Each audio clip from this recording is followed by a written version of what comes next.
गीत गाने वाली चिड़िया। चीन का सम्राट अपने राज्य में फैली इस अफवाह से बहुत हैरान था कि वहां की सबसे आकर्षक वस्तु गीत गाने वाली एक सुंदर चिड़िया है जो निकटवर्ती जंगल में रहती है। सम्राट ने अपने मंत्री को बुलाया और गीत गाने वाली चिड़िया को पकड़ने का आदेश दे दिया। मंत्री किसी ऐसे व्यक्ति को ढूंढने लगा जिसे गाने वाली चिड़िया के बारे में जानकारी हो। उस चिड़िया के बारे में महल में काम करने वाली एक लड़की को मालूम था। उसने गीत गाने वाली चिड़िया को गाते हुए भी सुना था।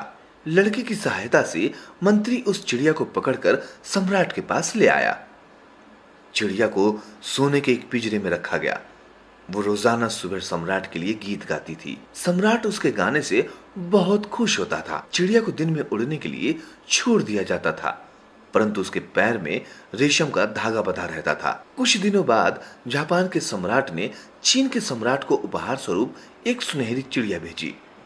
वो एक खूबसूरत और अत्यंत कीमती मशीनी चिड़िया थी जिसका बटन दबाने पर वो मधुर गाना गाती थी, परंतु वह गीत गाने वाली चिड़िया की तरह विभिन्न प्रकार के गीत नहीं गा सकती थी।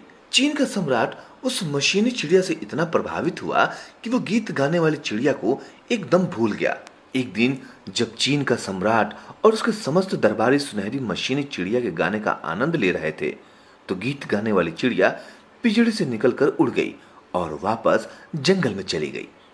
परंतु वहां उपस्थित किसी भी व्यक्ति का ध्यान उस पर नहीं गया। चीन का राजा अनेक वर्षों तक अपने दरबारियों के साथ सुनहरी चिड़िया के गाने का आनंद लेता रहा। फिर एक दिन वो मशीनी चिड़िया खराब हो गई। चीन के सम्राट ने उसे अच्छे कारीगरों द्वारा ठीक कराने का प्रयत्न किया, लेकिन वो असफल रहा। अब चीन का सम्राट गीत गाने वाली चिड़िया को याद करने लगा, यहाँ तक कि वो बीमार भी पड़ गया। उसका इलाज करने के लिए अनेक डॉक्टर आए, लेकिन कोई लाभ नहीं हुआ। एक डॉक्टर ने कहा कि यदि गीत गाने वाली चिड़िया आकर सम्राट के लिए गीत गाए तो वो अवश्य ही ठीक हो सकता है।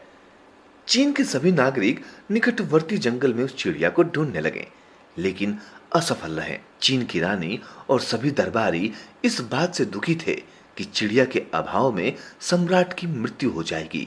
एक दिन सभी लोगों ने सम्राट के कमरे की खिड़की पर गीत गाने वाली चिड़िया की मधुर आवाज सुनी, जो पहले की तरह गा रही थी। सम्राट अपने बिस्तर पर बैठकर उस चिड़िया का गीत सुनने लगा और शीघ्र ही पूर्णतः स्वस्थ हो गया। अब गीत गाने वाली वो चिड़िया पिंजरे में नहीं रहती थी, वो महल में इधर उधर घूमती फिरती थी।